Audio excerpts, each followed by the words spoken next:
My name is Chester Weiss. I'm a distinguished member of the technical staff at Sandia National Laboratories, and my work seeks to understand the propagation of electromagnetic energy in complex geologic systems.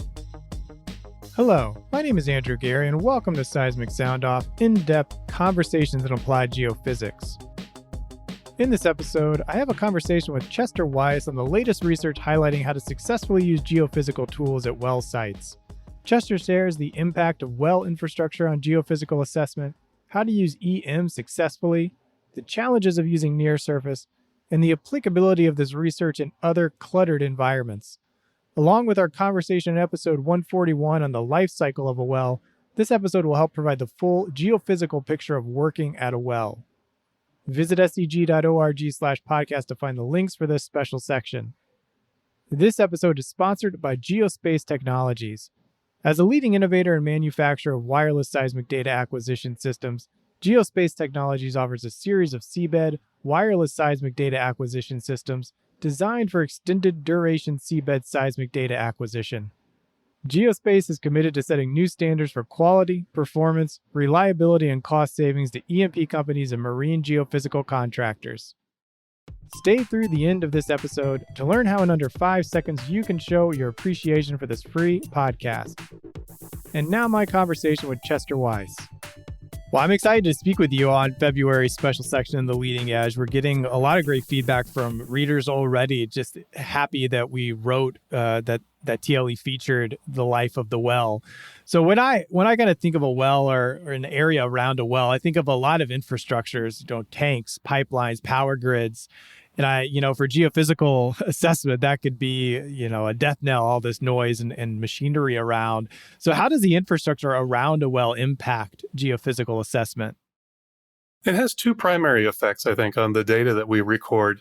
The first effect is some of these structures that we find in the field, power generators, power lines, things like that, emit their own sources of noise that we detect on our geophysical sensors. They emit vibrations, they emit electromagnetic noise, and so on.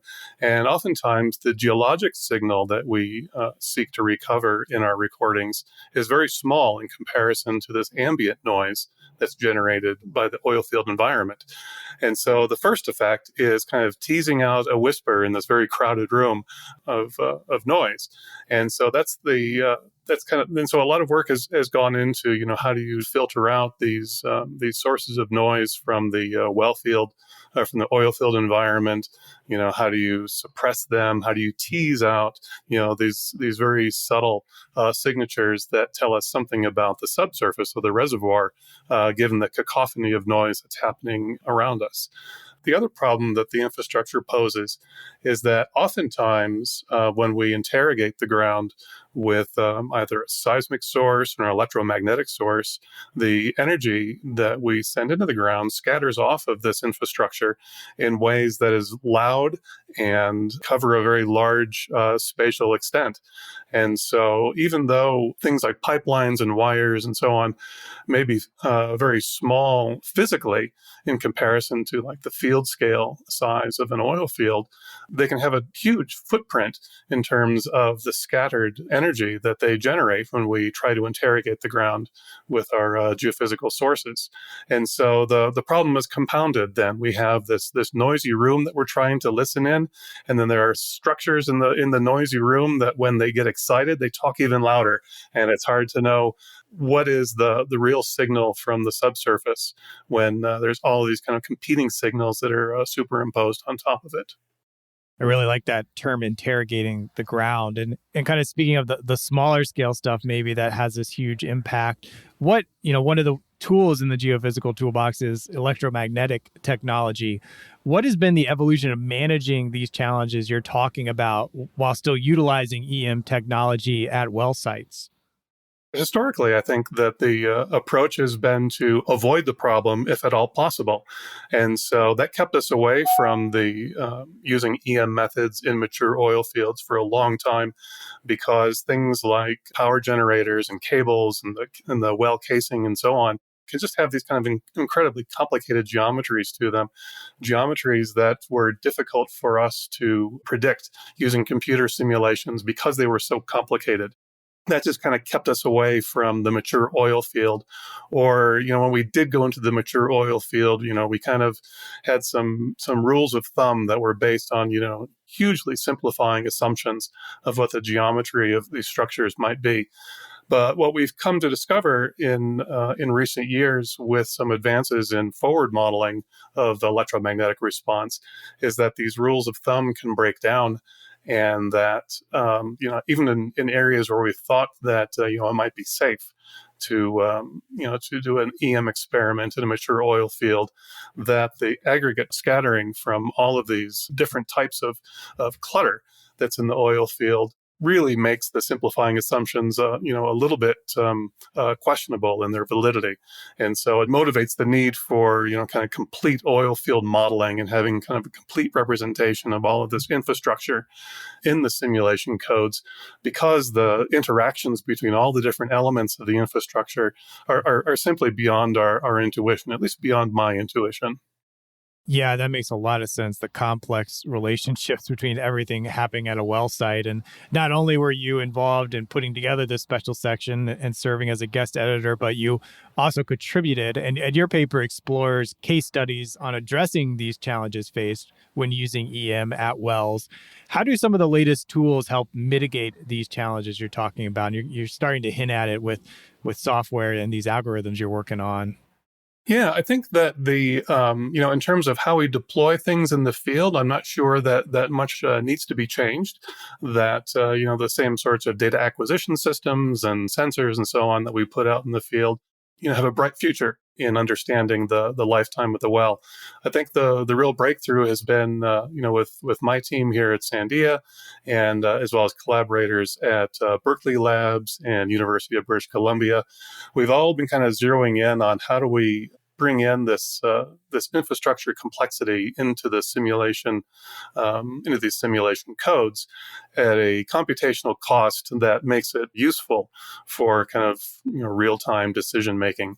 And so we've all had kind of our own different strategies for how we cut down the cost of these forward codes. But what makes these simulations so incredibly expensive is that things like well casing, with an 8-inch diameter and maybe 1-inch wall thickness. So if you were to discretize this object using a finite element code, kind of a back of the envelope calculation would tell you that it costs you about 10 million finite elements for every kilometer of pipe that's in the ground.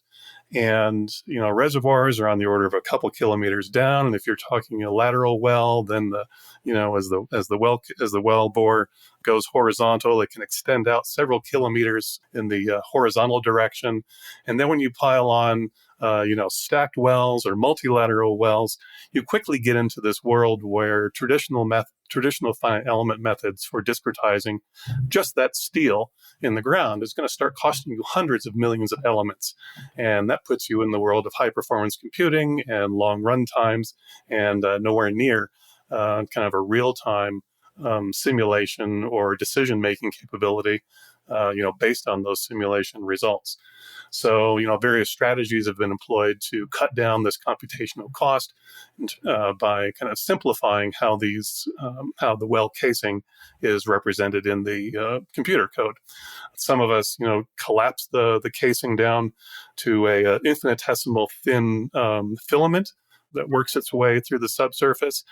A lot of work that shows that sometimes in certain cases you can neglect the interior of the well casing itself and just treat the thing as a solid cylinder. That cuts down your element count in the finite element simulations. Sometimes you can artificially expand the size of the cylinder so that it has kind of an equivalent material property over this larger size, or an equivalent electrical conductivity over this larger size. And as long as you're not interested in looking at the electromagnetic fields, right next to the well casing, this can be a perfectly appropriate strategy as well. But we're all kind of working in this direction of, how do we coarsen the discretization of all of this steel so that it doesn't consume such a disproportionately huge amount of computer resources in our simulations. Yeah, the real-time simulation, kind of a holy grail of the work you're doing. And moving off of sort of looking at EM methods, what has been the evolution of seismic methods as applied to wells and producing fields? Yeah, so seismic methods, of course, have a long history in geophysical exploration. I think kind of the earliest approaches were these vertical seismic profiles, where you have an array of receivers on the Earth's surface, and you have a source that you lower downhole and record the response at different shot points down the hole. And this kind of gives you a sense of what the geology is and what's happening near the wellbore, as a function of depth as you lower this source through the hole. There's been recent work that looks at cross-well seismic methods, again, where you have a receiver in one well, and then in a neighboring nearby well, you have a source, and you kind of move these sources and receivers up and down and look at the travel time and the waveforms as the energy goes from one well to the other. And again, this can give you a sense of what the geology is in between the two wells, as well as the wells where the sources and receivers are located. I think more recently, what's gotten really exciting is the use of these downhole seismic tools, where you have a source and a receiver that are on the same instrument, and then it's lowered down into the borehole, and you can look at reflections as the source, pings off of the side of the annulus around between the casing and the surrounding geology. That can tell you, when you look at these travel times and these waveforms, you can say something about what the quality of the cement job is between the casing and the formation. You can say something also about what the surrounding geology is like, and look for defects in the casing itself. But this type of technology, requires you to have an open hole and be able to lower an instrument into that open hole, which in some cases, may not be the optimal thing to do. There are other experiments. This was highlighted in the Vasco paper in the special issue, that look at something called the tube wave, where you set off a seismic source near the top of the well, either on the ground or by pinging the well head itself, and the well bore acts as a sound guide to propagate energy down to the base of the well, and then back up towards the surface. And depending on the quality and the timing of this impulse that you measure on the Earth's surface, you can say something about how deep the well is, what's the quality of the casing itself, how well the casing is bonded to the surrounding cement, and so on. But this is all very cutting edge type work, and a lot of research needs to be done before we can really start teasing out all the different ways that a well can deteriorate over time, and how those deteriorations manifest in the tube wave response. What particular challenges might arise in the near surface when using seismic methods? So the near surface is a hugely disturbed zone. I mean, anyone who's been on a well pad knows that it's far from the pristine Earth, and that there is not only do you have these exogenic seismic sources, generators and trucks and people and whatever, milling around. The well pad itself is constructed of engineered fill, which has a high impedance contrast with the surrounding country rock. There's generally low velocities in the near surface that can introduce noise into the seismic signal. There's a great deal of just lateral heterogeneity in the near surface that itself produces scattering that then overprints the recorded seismic energy. And so all of this disruption that happens during the emplacement of the well and the continual use of the well through its production life cycle generates messiness, is maybe the best way to put it, that causes whatever seismic energy you want to put into the ground to be scattered and complicated in its response.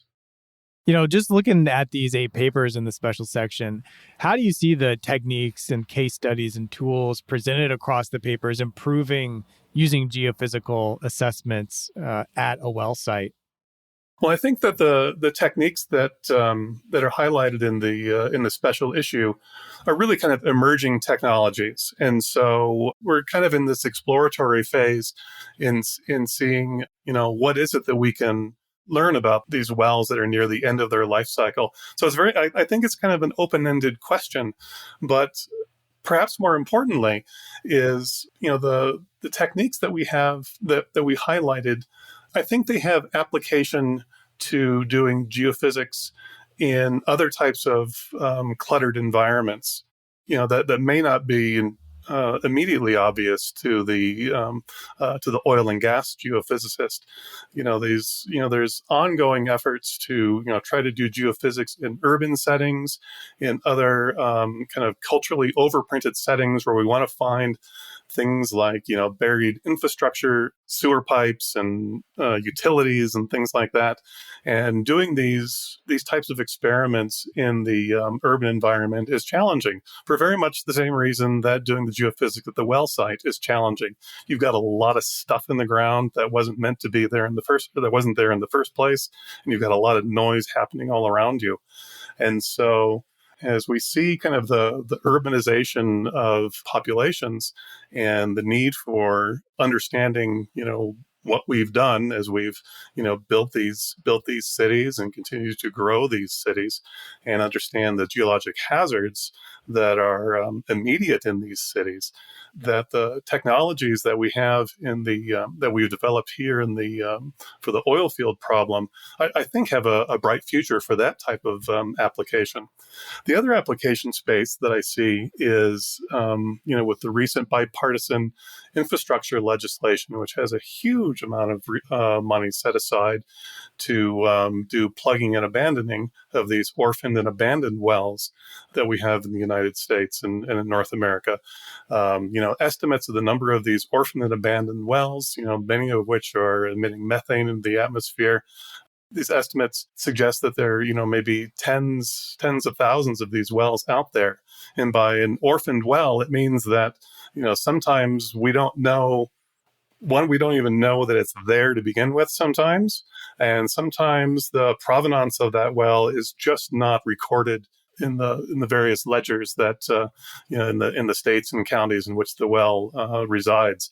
And so there's a huge effort now to try to locate these abandoned, undocumented wells, and then furthermore to characterize them so that they can be prioritized for plugging and abandonment to mitigate methane emissions into the atmosphere, which we know has impact on climate change.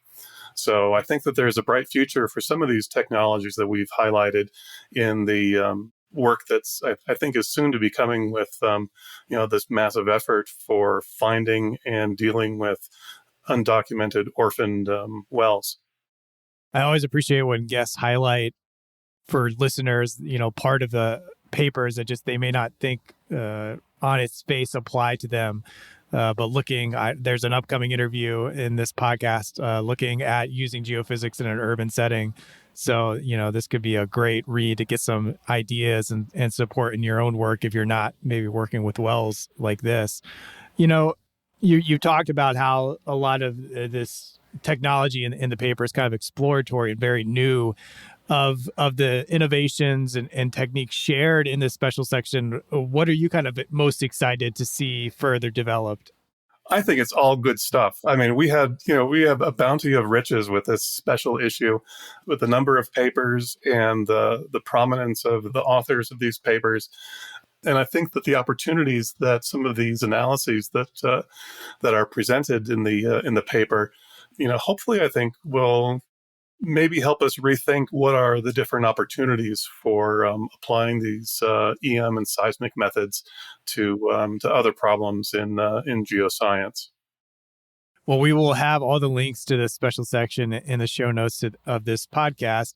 But lastly here, stepping back a little bit more to give more general advice to the audience, what principle, teaching, or point of view has helped you succeed in your field? I was wondering if you're going to ask this question. There's, I think, a couple of guiding principles. One is be open to serendipity, that a lot of times, opportunities can kind of present themselves, and that, if you see yourself as being flexible and being curious and having kind of a core skill set that's translatable across different types of problems, then you'll have an exciting career ahead of you.